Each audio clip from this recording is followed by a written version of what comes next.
So I'm about to take you on the adventure of our par 3 course. We'll start with hole number 1, which we just passed here. In front of us is number 2.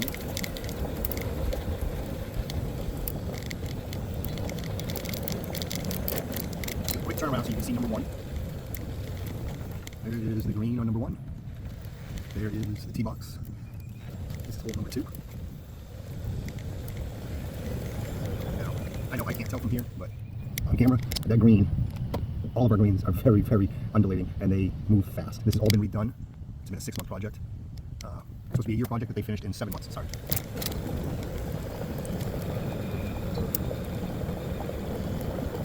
And one day, you could be playing the middle tees or the white tees from 130 yards, and the next day you could be playing from 160. It all depends on how the groundskeepers here like to portray them in their own vision.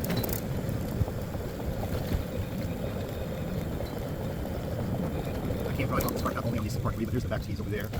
Coming up on the white tees. That's 1 of 3 coming up. Number 3.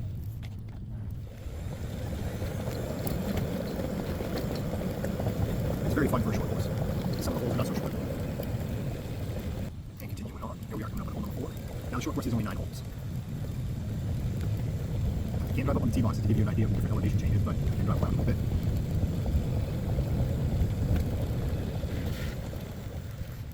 Zoom in for you. Maybe get a better idea what they look like.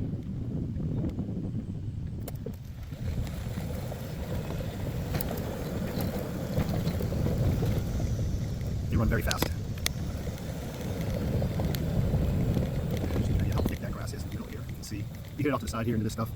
Yeah, you're not gonna find your ball. I promise you. I've lost a few. Right? Hey, draw. Ranger draw. And as we make it around the corner, you get to see that we have hundreds of these inducts, and I mean hundreds. And what does that mean? A lot of poop. They poop on the sides, they poop on the boxes, they poop on the greens. It's just a lot of poop. As we make the turn on number 5, you can see maybe you can see the tee box is covered in goose feathers. Absolutely covered. Oh, there's, all right, so when I say hundreds, I mean there's hundreds on this side, and there's 100 more, maybe 200, right there. Where there's waters, there's ducks, there's geese. We got a couple of stragglers right here in the middle, just gonna bed down in the shade, on the concrete.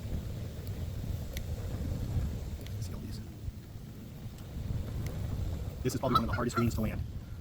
It's roughly 65 to 70 yards wide, and that pin is in a bowl. And it goes from all the way from over there, all the way over behind that rise, down in between the hills. Definitely a pain. And it's over water. Oh, thank you guys for moving. Appreciate it. Flag. Who doesn't do that? You tell me that I'm not the only one that does that. You see ducks. Or geese. Doesn't matter. So we can get you a better angle of this green coming around here. As you can see behind the rise, you can't see any of it. Again, dangerous hole. Challenging. That's only 125 from the whites. I think it's 90 from 95 from the forward tees. And here we are coming up on hole number 6. Hole number 6. Now from here, it looks like that green is very, very flat. However, it's on 2 different levels. You've got a lower level that sweeps and rolls down back towards you. And then you have an upper level that rolls and pitches to the left and to the back. So again, landing it, not very easy. I am from right here, it's 126 yards. Doesn't look like much. Boy, is it a pain.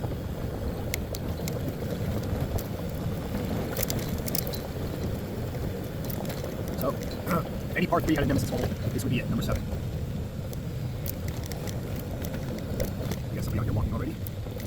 Number 7 is perhaps one of the longest holes. From the whites, right here, it is 177 yards. Doesn't sound like a lot. And maybe I'll be able to walk up and show you the green after. But from here, if I zoom in, this green is actually 50 to 52 yards deep. It is from the front to the back, and it's almost 70 yards wide. Everything slopes towards the water. There's actually 3 levels. It's crazy how difficult this is. So, plus, lots of open space, and tell, let's see, zoom in on the trees. You can see the trees moving. You really have to use the trees out here to determine where the wind's going, because it swirls in the air. So even though the flag's blowing back at you, once it gets in the air, maybe going left, maybe going right. It's kind of unique to have that kind of feature.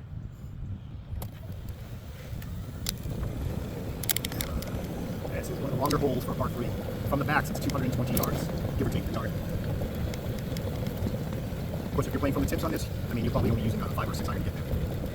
You can tell how wide, large that green actually is. All right, so as we continue right on, we're going to come out the pump house. Let's take a minute to appreciate this view. I'm going to have to turn around and show you anyway. This is the back side of it. There's no escaping it. whatsoever.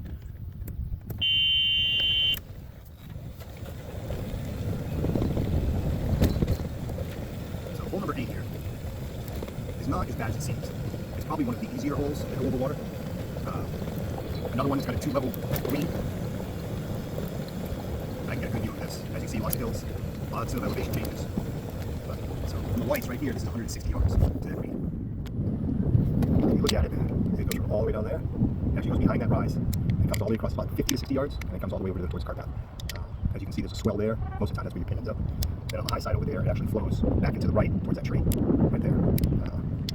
Not the hardest, just depending on the pin location. But again, you have to contend with all the wind swirling up there in the air. I'll turn here, give you a view from the backside of the lake.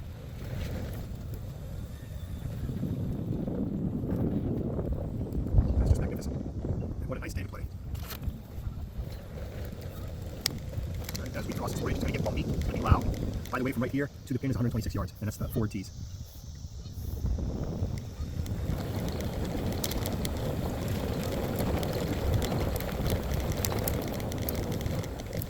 Goose poop everywhere. So give you an idea how massive that green actually is, and maybe you can tell the difference in the levels. Which brings us up to hole number 9. Now, hole number 9 is not, I think it's number 2 or 3 rated at the end of the what's hard and what's not. But it's also one of the longest. So right there from the orange is 211. Again, you're dealing with a lot of open air, and that flag is always moving in different directions. So it's swirling around up there. And that brings you to the backside of number 1 right here. There's no split tee boxes. 4 tee boxes for each hole. So if you want to play it twice, you play from a different tee box. It'll be a different game altogether. That's how I do it anyway. One round I'll play from the whites, maybe the next round I'll play from the blues, maybe the round after that I'll play from orange with gold,